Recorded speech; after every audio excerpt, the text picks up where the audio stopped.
नमस्कार, बहुत स्वागत है आपका टीवी 100 देख रहे हैं आप। आपके साथ मैं हूं स्वीटी दीक्षित। वक्त तो चला हमारे विशेष कार्यक्रम चर्चा का, जहां पे डिबेट शो में हम आपको आज की ताजा जानकारी देंगे और वो मुद्दा जो यूपी की सियासत में गरमाया हुआ है उस पे आज की विशेष चर्चा होने जा रही है। क्योंकि उत्तर प्रदेश की सियासत में एक बार फिर से उबाल नजर आ रहा है, जहां गर्मी बढ़ रही है और इस सर्द मौसम में भी गर्मी लगातार बढ़ती हुई नजर आ रही है। और ये सियासत जो है वो इस पे हो रही है, जहां बैठकें हुई है। किसकी बैठक हुई है?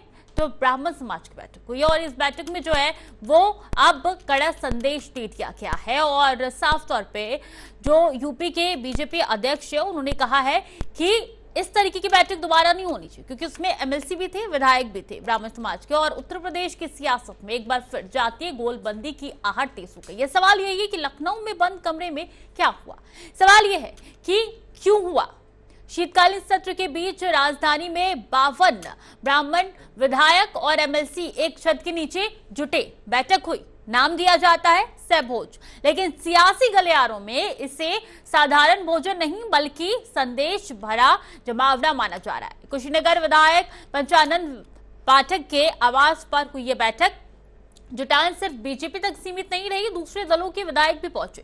पूर्वांचल और बुंदेलखंड के नेताओं की मौजूदगी ने कयासों को और हवा दी थी। विधायक कह रहे हैं कि कोई राजनीति नहीं हुई है, लेकिन सवाल यह है कि जब पहले ठाकुर विधायकों का कुटुंब हो चुका है, कुर्मी समाज की बैठकें हो चुकी है, तो ब्राह्मण विधायकों की ये एकजुटता संयोग है या संकेत? सूत्रों की माने तो चर्चा सिर्फ सामाजिक नहीं थी, प्रतिनिधित्व, समान संगठन और सरकार में हिस्सेदारी जैसे मुद्दे भी उठेंगे। विपक्ष का मौका मिला है। उन्होंने साफ तौर पे सपा ने तुरंत तंज कसा है। अखिलेश यादव का एक्स प्रपोस्ट हो या शिवपाल यादव का खुला ऑफर, राजनीतिक तापमान अचानक उफान पर आ गया है। इसी बीच डिप्टी सीएम ब्रजेश पाठक का दिल्ली पहुंचना और वहां पे जाके प्रधानमंत्री से मुलाकात करना, इसे महज औपचारिक कहा जाए या सियासी डैमेज कंट्रोल। बीजेपी नेतृत्व भले ही नकारात्मकता से दूर रहने की सलाह दे रहा हो, लेकिन सवाल कायम है, क्या बीजेपी के भीतर असंतोष की आग तेज हो रही है? क्या 2027 से पहले जातीय संतुलन एक बड़ा मुद्दा बनेगा? और क्या ये सहभोज आने वाले सियासी भूचाल की आहट है? इन सवालों पर आज होगी बहस। चर्चा शुरू करने से पहले इस खास रिपोर्ट को देख लीजिए।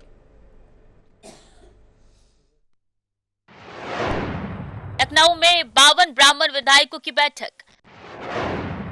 विधायक पाठक के घर जुटे ब्राह्मण विधायक। ब्राह्मण विधायकों के सहभोज पर सियासत। सपा ने ब्राह्मण समुदाय को दिया प्रस्ताव। क्या बीजेपी के लिए चिंता का विषय? उत्तर प्रदेश की सियासत में सर्दी के मौसम में अचानक उबाल आ गया है। लखनऊ में बंद कमरे के भीतर 52 ब्राह्मण विधायकों और एमएलसी की जुटान ने सत्ता के गलियारों से लेकर विपक्षी खेमे तक हलचल मचा दी है। नाम भले ही सहभोज रखा गया हो, लेकिन सवाल यही है, क्या ये सिर्फ खाना था या आने वाले राजनीतिक समीकरणों की तैयारी? शीतकालीन सत्र के दौरान जब पूरा राजनीतिक तंत्र लखनऊ में मौजूद है, तभी कुशीनगर विधायक पंचानंद पाठक के आवास पर यह जुटान होती है। बीजेपी के साथ साथ अन्य दलों के ब्राह्मण विधायक भी शामिल होते हैं।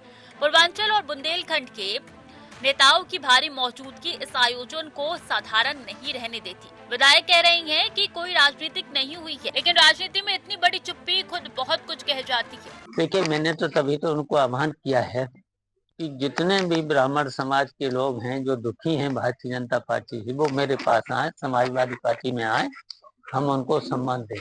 याद दिलाना जरूरी है कि कुछ महीने पहले मानसून सत्र में ठाकुर विधायकों का कुटुंब हुआ था। उसके बाद कुर्मी समाज की बैठकें भी सामने आई। अब ब्राह्मण विधायकों की ये गोलबंदी, क्या ये उस सिलसिले की अगली कड़ी है या फिर बीजेपी के भीतर संतुलन को लेकर पनप रही बेचैनी की खुली तस्वीर है? सूत्रों के मुताबिक बैठक में समाज की एकजुटता, सम्मान और प्रतिनिधित्व जैसे मुद्दों पर बात हुई है। सवाल उठा है कि पार्टी और सरकार में ब्राह्मणों की भूमिका के अनुपात में हिस्सेदारी क्यों कम दिखाई देती है? यहीं से विपक्ष को मौका मिल गया। सपा प्रमुख अखिलेश यादव ने तंज कसा, तो शिवपाल यादव ने सीधे बीजेपी विधायकों को ऑफर दे डाला, आइए पूरा सम्मान मिलेगा। बिल्कुल रणनीति भी तय हुई है, यही वो समाज के साथ रहना है, क्योंकि समाज ने दिया है। जिस समाज से हम लोग आते हैं तो हम लोग का कर्तव्य बोध बनता है कि हम लोग समाज के लिए भी कुछ करें। अगर समाज के ऊपर कुछ दिक्कत होती है तो उसके लिए सभी विधायक तत्पर हैं और रहेंगे, ये भी चर्चा हुई। इस सियासी माहौल के बीच डिप्टी सीएम ब्रजेश पाठक का दिल्ली पहुंचना और प्रधानमंत्री से मुलाकात करना, भले ही इसे खेल आयोजन का निमंत्रण बताया जा रहा हो, लेकिन समय और संदर्भ ने इस मुलाकात को भी सवालों के घेरे में ला दिया है। क्या ये हाईकमान को संदेश देने की कोशिश थी या फिर बढ़ती अटकलों को थामने का प्रयास? बीजेपी संगठन इसे सामाजिक कार्यक्रम बताकर नकारात्मकता से दूर रहने की बात कर रही है, लेकिन सियासत में संयोग कम और संकेत ज्यादा मायने रखते हैं। 2027 की ओर बढ़ते यूपी में जातीय समीकरण एक बार फिर केंद्र में आते दिख रही है। अब बड़ा सवाल यही है, क्या बीजेपी के भीतर असंतोष की परतें खुल रही हैं?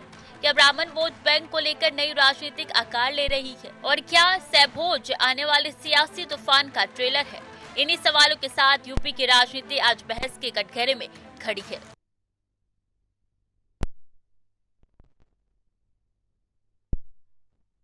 थी या फिर इसके पीछे कोई और वजह थी? बीजेपी के अंदर असंतोष का संकेत है क्या, या फिर कुछ गहमागहमी बीजेपी के अंदर चल रही है? सपा ने क्यों तुरंत ऑफर दिया है, ये भी बड़ा सवाल उठना लाजमी हो रहा है कि सपा ने क्यों तुरंत ऑफर दे दिया है। ब्रजेश पाठक की पीएम मुलाकात कितनी महत्वपूर्ण थी? पीएम मोदी से मुलाकात हुई, ब्रजेश पाठक की कितनी इसकी अहमियत मानी जाए? क्या बीजेपी के लिए ये चिंता का विषय है? क्योंकि ये बैठक क्या सामान्य बैठक थी या कोई अंदर खेमे कुछ चल रहा है? क्या ब्राह्मण विधायक बैठक राजनीतिक थी या फिर कुछ और थी? कई सवाल जो है इस बैठक के बाद से अब खड़े होते हुए नजर आ रहे हैं। सहयोग था या प्रयोग था या कुछ बड़ा होने वाला है यूपी की सियासत में? और दूसरी तरफ ब्रजेश पाठक का दिल्ली पहुंचना, प्रधानमंत्री से मुलाकात करना, क्या यहाँ पे कुछ बड़ा कुछ गहमागहमी नजर आ रही है? और देखिए, जैसे ही ये बैठक हुई उसके बाद से पंकज चौधरी ने जो अलर्ट जारी किया, उसके बाद से तुरंत समाजवादी पार्टी की तरफ से भी एक एक करके प्रतिक्रिया आनी शुरू हो गई कि आप आइए, ब्राह्मण का सम्मान जो है वो समाजवादी पार्टी में आपको पूरी तरीके से मिलेगा। यानी क्या ब्राह्मण समाज नाराज है बीजेपी से? बीजेपी के अंदर असंतोष का संकेत ये है क्या? बड़ा सवाल उठता हुआ अब नजर आ रहा है और इन सवालों के हम जवाब तलाशेंगे। बीजेपी के अंदर असंतोष है क्या? और ऐसे कई सवाल जो है इससे समझ आ रहा है कि क्या आने वाले दिनों में कुछ बड़ा होने वाला है?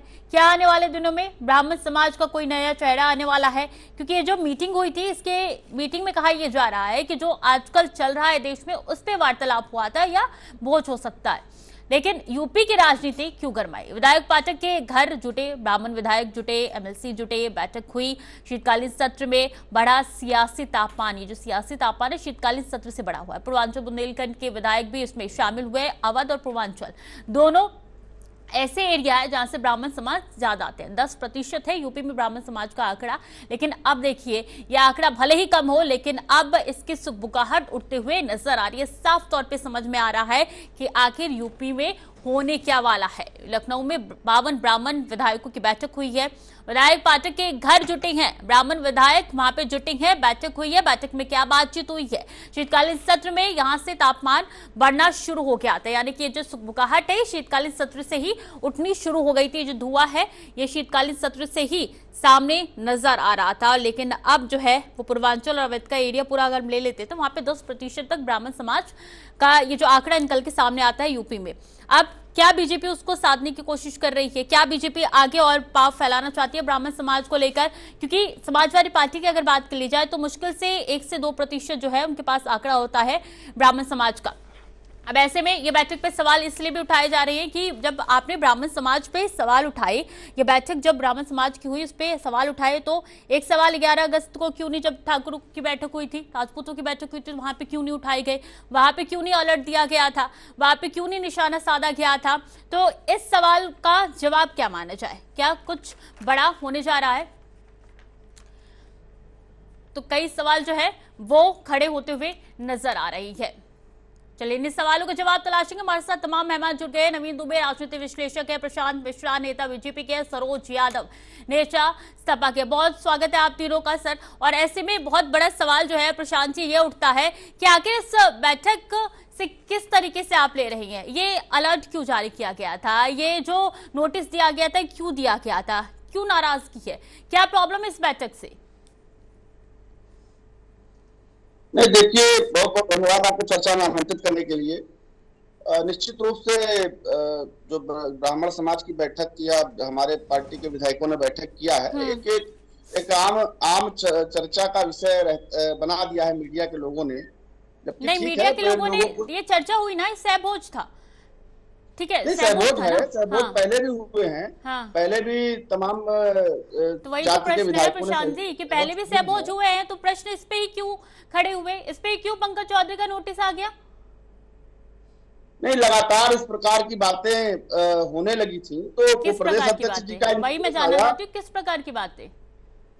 प्रदेश जैसे इसके पहले भी एक बार क्षत्रिय विधायकों की बैठक हुई थी, उसके पहले कुर्मी विधायकों की बैठक हुई हाँ, थी, उसके पहले लोक विधायकों की बैठक हुई हाँ, थी, उसके पहले राजभर और निषाद समुदाय के परमानेंट हाँ, लोग बैठक करते रहते हैं। तो इसी बिल्कुल। प्रकार अगर ब्राह्मण समाज के लोगों ने एक बैठक कर दी, तो उसको आम चर्चा की तरह लेने की बजाय मीडिया के लोगों ने इसको हाइप देने की मीडिया कोशिश के की। लोगों ने की हाइप नहीं नाराज दिया है, है। पंकज चौधरी जी का नोटिस आया है ना कि ऐसी बैठक दोबारा नहीं होनी चाहिए, पार्टी से बाहर कर दिया जाएगा, अनुशासनात्मक नहीं, हीनता पंकज कहा चौधरी गया जी है ने इस बैठक को। तो वही पूछ रही हूँ मैं, वही सुन लीजिए, वही पूछ रही हूँ कि गलत कहा था क्या? ये नोटिस नहीं भेजा जाता तो क्या आपको लगता है कि चर्चा नहीं उठती?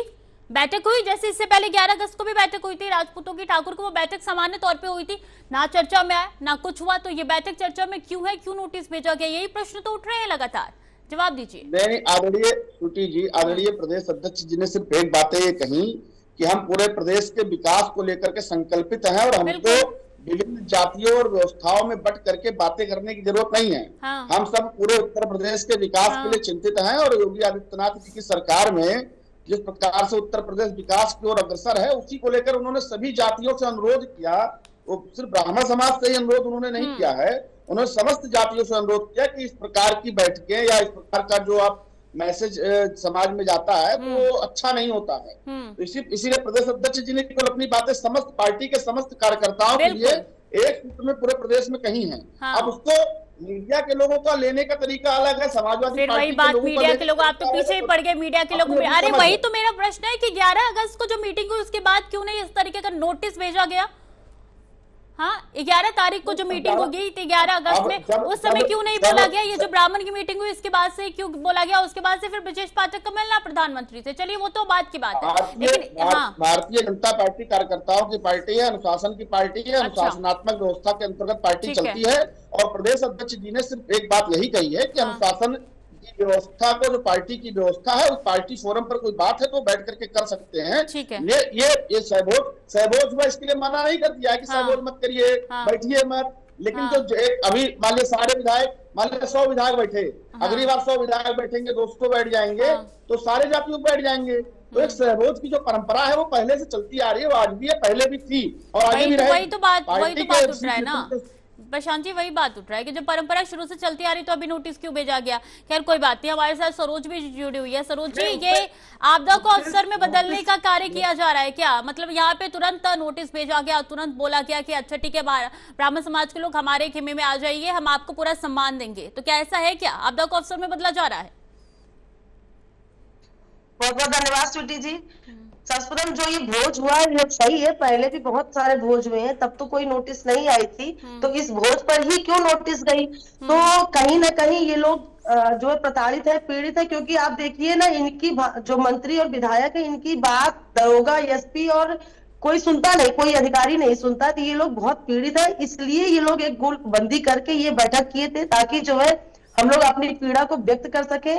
और अगर ये पीड़ित है तो भाई जाहिर सी बात है कि पीड़ा अगर कोई है तो वो अगला व्यक्ति कहेगा कि आइए मेरे यहाँ आपका स्वागत है। हमारे नेता ने तो उनका स्वागत किया कि वो आएंगे तो मैं उनको पार्टी में सम्मान दूंगा, क्योंकि उनको उसकी पार्टी में सम्मान मिल ही नहीं रहा है। अगर उनको पार्टी में सम्मान मिलता होता तो आज इसकी जरूरत नहीं पड़ती। देखिए, आपके प्रदेश अध्यक्ष ने ये भी नोटिस दिया कि आप दोबारा ऐसी बैठकें नहीं होनी चाहिए। कहीं ना कहीं उनको ये पता है कि आप लोगों ने गुटबाजी करी है, इस वजह से उन्होंने ऐसे सख्त नोटिस दी, नहीं ये नोटिस देने की उनको आवश्यकता नहीं पड़ती। कितना सम्मान मिलेगा तो ब्राह्मणों को समाजवादी पार्टी में? कितना सम्मान मिलेगा? किसको? ब्राह्मणों को समाजवादी पार्टी में कितना सम्मान मिलेगा? नहीं, ब्राह्मणों को समाजवादी पार्टी में सम्मान मिल रहा है। एक मिनट प्रशांत जी, आप ये बताइए। देखिए, ब्राह्मणों को समाजवादी पार्टी क्या, पीडीए इसी का नारा है कि जो पीड़ित, वंचित, शोषित और अल्पसंख्यक और कहीं न कहीं से वो पीड़ित है, वो सब लोग आकर समाजवादी पार्टी में ज्वाइन करें और पार्टी को मजबूत करें, पार्टी उनको मजबूत करेगी। कितने ब्राह्मण है? कितने ब्राह्मण है? कितने ब्राह्मण विधायक है? हाँ, समाजवादी पार्टी के कितने ब्राह्मण विधायक है? तो जिनको टिकट दिया गया वो जीते हैं, नहीं जीते तो नहीं जीते, दिया तो गया ही टिकट है। अच्छा, आज भी डेट में क्या क्या किया है? आप देखिए माता प्रसाद पांडे जी को हाँ। नेता प्रतिपक्ष बनाया गया है। हाँ आप प्रशांत जी, देखिए नेता प्रतिपक्ष सबसे माता बड़ी प्रसाद बात पांडे यह जी को है बनाया कि गया, इससे बड़ा समाजवादी सम्मान क्या पार्टी हो का जो सकता है? स्टैंड है मैडम सुनील जी वो सुनिए, सवर्णों के विरोध में माता है। प्रसाद पांडे जी को नेता समाजवादी पार्टी प्रतिपक्ष का जो इसीलिए बनाया स्टैंड गया है वो क्योंकि सवर्णों के समाज विरोध ब्राह्मण में चल समाज रहा को है। सम्मान मिल सके। अच्छा यानी कि आप पूरी, मेरी बात हाँ आप अगर जो ब्राह्मण समाज को सम्मान देने की बात करते हैं तो हाँ। आपका जो पीडीए का नारा है वो पीडीए पिछड़ा दलित अल्पसंख्यक बन के रह गया है, उसमें सवर्ण की कोई गलत, भागीदारी आप नहीं है। गलत उसको इस्तेमाल कर रहे हैं। नहीं, पीडीए का मतलब है आप पीड़ित वंचित खुद करिए, अल्पसंख्यक, आप पीड़ित पीडीए का एक नारा एक करके बताइए। प्रशांत जी रुक जाइए। हाँ सरोज जी बात रखिए। देखिए पीड़ित का मतलब है पीड़ित वंचित अल्पसंख्यक शोषित जितने भी समाज है, जो भी समाज चाहे लेकिन- ठाकुर हो, ब्राह्मण हाँ। हो, शूद्र हो, पासी कोरी चमार यादव कुहार लुहार, जो भी जातियां अच्छा हो, मतलब पिछड़ा सब दलित जो- अल्पसंख्यक नहीं था, पीड़ित था, पी से। जी अल्पसंख्यक भी है। हाँ पिछड़ा मतलब पिछड़ा बताओ दलित भाई। अल्पसंख्यक नहीं था, पी से समाज में पीड़ित था, समाज पिछड़ा नहीं था। मतलब यही है कि जो पीड़ित है। अच्छा पिछड़ा और जी। पीड़ित एक ही हो गया। मैडम नहीं, जो अभी तक वो समाजवाद पिछड़ा का दलित ये अल्पसंख्यक था। मतलब ये है कि जो भी पीड़ित है, अच्छा पीड़ित तो यानी कि देखिए, आपके जब कहने का हनुमान जी मतलब है की तुलना बीजेपी में ब्राह्मण पीड़ित है, जो विधायक है वो पीड़ित है। जी बिल्कुल पीड़ित है, तभी तो इतना बड़ा भोज करके। ठीक है और प्रशांत जी, प्रदेश मैं अध्यक्ष आपसे ने- जवाब लूंगी लेकिन इससे पहले पुलाव ठीक है। पालना बंद करना चाहिए। उत्तर प्रदेश का ब्राह्मण समाज भारतीय जनता पार्टी के साथ मजबूती के साथ खड़ा है और आगे भी ठीक है खड़ा प्रशांत जी, रहेगा। मैं आऊंगी ये आपके समाजवादी पास। पार्टी नवीन का जी भी कोई हमारे साथ विरोध लगातार नहीं है। बने हुए हैं। नवीन जी, क्या ब्राह्मण जो है वो बीजेपी के अंदर असंतोष जता रही हैं? आने वाले दिनों में किस तरीके से ये बड़ा उलटफेर लेके आ सकता है, क्या कहते हैं? नवीन जी अनम्यूट कीजिए, फिर अपनी बात रखिए।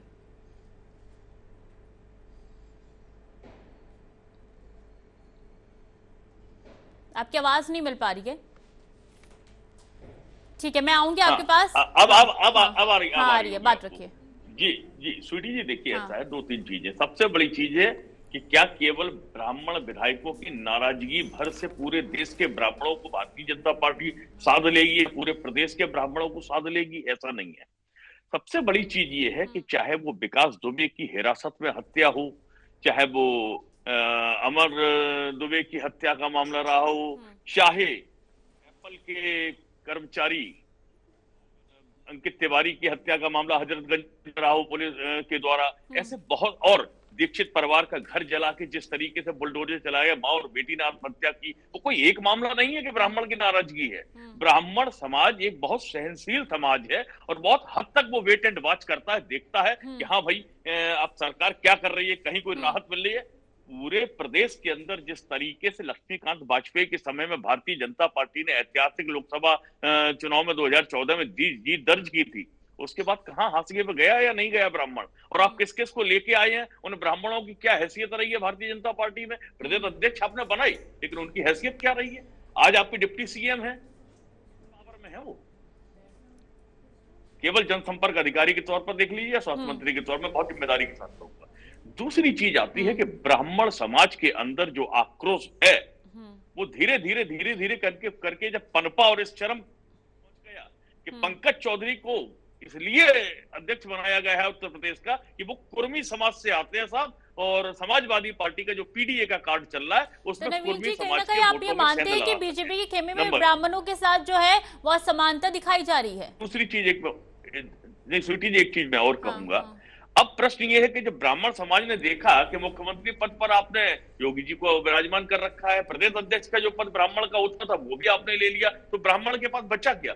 एकमात्र डिप्टी सीएम से आप संतुष्ट कर देंगे? निर्णायक वर्ग है उत्तर प्रदेश में ब्राह्मण, सबसे ज्यादा वोट निर्णायक ब्राह्मण का होता, और ये एग्जाम्पल है 2007 में जी की सरकार ब्राह्मणों ने बनवाई ना, निर्णायक था तभी बनी है। अब चूंकि ये छटपटाहट भारतीय जनता पार्टी में दिख रही है, एक्चुअली क्या है कि ये गलती जो प्रदेश अध्यक्ष कर बैठे हैं पंकज जी, वो अब भरपाई पैचअप करने की बात होगी। मुझे लगता है कहीं ना कहीं नरेंद्र मोदी जी का बयान आएगा या ऊपर से किसी न किसी का बयान आएगा, जिससे वो बैलेंस करने की, मैनेज करने की कोशिश की जाएगी। दूसरी बात आती है जो समाजवादी पार्टी से शिवपाल सिंह यादव ने कहा कि ब्राह्मण आ जाए उचित सम्मान मिलेगा।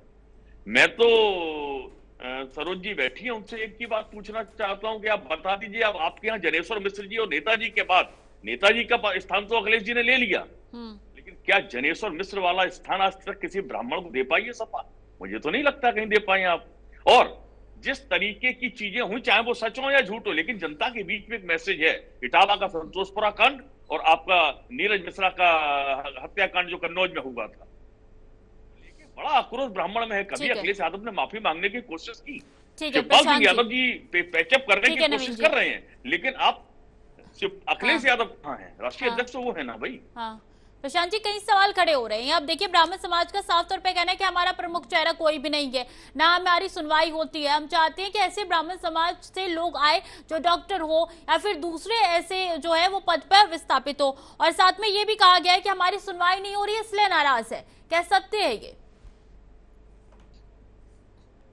नहीं, देखिए, समाजवादी पार्टी के लोगों का परेशान होना लाजमी है। अरे उनकी पार्टी का परेशान होना छोड़िए, आप जो बात मैंने पूछी है उसका जवाब दीजिए। मैं आपकी बात का ही जवाब दे रहा हूँ। समाजवादी पार्टी के लोगों का परेशान होना लाजमी है, क्योंकि ये अखिलेश यादव जी अभी आदरणीय नवीन दुबे जी कह रहे थे कि अगर ब्राह्मणों की बड़ी चिंता है तो जनेश्वर मिश्रा के बाद इनके पास ब्राह्मण नेतृत्व के नाम पे क्या बचा। आज की डेट में पूरे उत्तर प्रदेश में मुसलमान यादव की राजनीति करके उसके बाद जब सोचते हैं कि दलित को हम संविधान के नाम पे डरा कर वोट ले लेंगे। समाजवादी पार्टी ने नहीं आरोप लगाया। सुनिए, ये समाजवादी पार्टी ने नहीं, आप ही के खेमे से ब्राह्मणों ने आरोप लगाए हैं। प्रॉब्लम क्या है? मीटिंग हो गई तो हो गई। मैं पार्टीगत विषय पे ही बात कर रहा हूँ, ब्राह्मण समाज के समाजवादी पार्टी पे चले गए। आज मैं आपको बताऊं, यदि ब्राह्मणों का सम्मान भाजपा में नहीं तो कहाँ है? कौन सी पार्टी सम्मान दे रही, जरा बता दे। आप अपनी पार्टी की बात कीजिए ना, दूसरे के खेमे में झांकने से कुछ नहीं होगा। प्रशांत जी, स्वीटी जी, समाजवादी पार्टी के नेता लोग तो नाम लेना नहीं पसंद कर रहे हैं। समाजवादी पार्टी नेता लोग तो नाम लेना नहीं पसंद कर रहे हैं। समाजवादी पार्टी में एक से एक ब्राह्मण नेता थे जिनको इन्होंने हाशिए पे कर रखा है। किसका नाम ले रहे हैं? फिर वही बात, आप दूसरे को छोड़िए ना। दूसरे का घर अगर कांच का हो तो आप अपने घर को तो सुरक्षित रखिए। अच्छा, आप बताइए, आज अगर जो ब्राह्मण भारतीय जनता पार्टी से संतुष्ट ना हो तो आप उठा करके 22 का रिकॉर्ड, 24 का रिकॉर्ड, 19 का रिकॉर्ड, 14 का रिकॉर्ड से देख लीजिए। 92 से 95% ब्राह्मणों ने भाजपा को वोट दिया है। वो संतुष्ट है तभी तो दे रहे हैं। आपको लग रहा है संतुष्ट है तो सुनिए मेरी बात, सुनिएगा जरा, सुनिए मेरी बात सुनिए। आपको लग रहा है संतुष्ट है तो मई 2025 में मंत्री प्रतिभा शुक्ला धरना पे क्यों बैठी? नहीं, वो ये विषय जो है ये पॉलिटिकल विषय है जो कहीं पर किसी की सुनवाई नहीं हुई। पॉलिटिकल विषय में ही तो बात हो रही है ना प्रशांत जी। मैं श्रुति जी क्या कह रहा हूँ कि अगर वो उनका वहाँ का लोकल का विषय था जिस पर हो सकता है लोकल का विषय नहीं था। ना ये लोकल का विषय नहीं था, ये ब्राह्मण समाज का ही विषय था। वो संतुष्ट थी इसलिए धरने पे बैठी थी। एक व्यक्ति के ना सुनने से यदि मान लीजिए प्रतिभा शुक्ला जी कहीं धरना बैठ गई तो हो सकता है कि वहाँ के उस अधिकारी की बात उनको न अच्छी लगी हो, न समझ में आई हो। मैं खुद एक बार एक थानेदार में भी 1-2 साल पहले समझ में नहीं आया, मैं बहराइच में थाने धरने बैठ गया तो क्या मैं पार्टी से नाराज हो गया? ब्राह्मणों की सुनवाई नहीं हो रही, पार्टी में यही हुआ था, उन्होंने खुद कहा था। ठीक है सरोज जी देखिए, ठीक है, मैं आऊंगी प्रशांत जी आपके पास। रुकिए सरोज जी क्या देखिए, सरोज जी आऊंगी प्रशांत जी आपके पास। आप पहले मेरी बात सुनिए, फिर नहीं आऊंगी आपके पास, सबको वक्त देना होगा ना। प्रशांत जी आप सुनिए, अगर उत्तर प्रदेश में सबसे ज्यादा एनकाउंटर हुआ तो ब्राह्मणों का हुआ इस सरकार में। और अगर ये हमारे यहाँ की बात करते हैं तो आज सबसे बड़ी नेता प्रतिपक्ष की कुर्सी पर माता प्रसाद पांडे को बिठाया गया, क्योंकि ब्राह्मणों के सम्मान में माता प्रसाद पांडे को कुर्सी पर बिठाया गया। आपके यहाँ देखिए, आपके यहाँ सीएम बैठे हैं, फिर अपनी बात रखिएगा। कुछ नहीं है, कोई डिसीजन नहीं ले सकते हैं। देखिए सुन लीजिए, पहले आप भी सुन लीजिए। जो आपके डिप्टी सीएम है बन नहीं सकता है, बनाइए ना राष्ट्रीय निर्णय लेने की क्षमता नहीं है। कहे ना कि राष्ट्रीय अध्यक्ष बनाइए ना, राष्ट्रीय अध्यक्ष। अगर जो आप लोगों को ब्राह्मणों से इतना प्रेम है तो राष्ट्रीय अध्यक्ष ब्राह्मण बना दीजिए। प्रदेश में तो आप प्रदेश अध्यक्ष बना नहीं पा रहे, राष्ट्रीय अध्यक्ष की बात कर रहे हैं। आपकी राय लेने की जरूरत नहीं पड़ेगी। देखिए जब उसका अवसर आएगा तो भी होगा, लेकिन उसमें आपको राय की जरूरत नहीं पड़ेगी। और रही बात समाजवादी पार्टी सबका सम्मान करती है। समाजवादी पार्टी ऐसी पार्टी जिसका सबका सम्मान करती है। आज तक आप एक राष्ट्रीय अध्यक्ष ब्राह्मण बना नहीं हो तो बता दीजिए। बोल भी नहीं पा रहे हैं आप लोग, तो पार्टी में मार भी खा रहे हैं, बोल भी नहीं पा रहे हैं। सारे अधिकार छीन लिए जा रहे हैं, ठीक है। आपको कुछ राइट नहीं है, आपका नियम नहीं सुनता, मैं- आपके मैं- सभी ठीक है, नहीं नवीन जी। सुनता मैं है। आपसे पूछता नवीन जी, हूँ, क्या मैं आपसे पूछता ब्राह्मण हूँ। और जी, राजपूत जी। आपके सामने खड़े हैं बीजेपी में, सुनती क्या जी, ये जाति क्लेश बाद माना में जाए जब यूपी दूसरे में? पार्टी के ठीक है, मैं साथ आऊंगी होगी। आपके पास प्रशांत जी, आप हर किसी के बीच में बोले, ऐसे नहीं होता है डिबेट। नवीन जी बात रखिए फटाफट अपनी। जी स्वीटी जी, देखिए दो लाइन में बात खत्म करूंगा। एक चीज सत्य है कि गोरखपुर में पंडित हरिशंकर तिवारी और योगी आदित्यनाथ जी के बीच एक लंबा युद्ध चला है और लंबी नफरतों की जो खाई बढ़ी है, उसके बाद उसी को योगी जी ने सरकार में आने के बाद पाटने की कोशिश नहीं की, बल्कि उसमें शोध और बदले की भावना दिखाई दी। आप एक चीज देखिए, जिस समय पंडित हरिशंकर तिवारी की प्रतिमा लगाई जा रही तो उसका विरोध किया गया, वो चबूतरा बुलडोजर से आपने ध्वस्त कर दिया। हाथा के अंदर किस तरीके से आपने बदले की भावना से शपथ लेते ही कार्रवाई की, वो दिखाई देता है। तो ये तो सच है कि योगी आदित्यनाथ जी का सोच का जो दायरा है, उसमें कहीं ना कहीं ब्राह्मण के प्रति द्वेष नजर आता है। ये कड़वा सच है, स्वीकार करना पड़ेगा। और यही आक्रोश ब्राह्मण समाज के विधायकों में और ब्राह्मण समाज में दिखाई दे रहा है। भले ही आप कुछ भी बहुत बड़े संत हो, अच्छे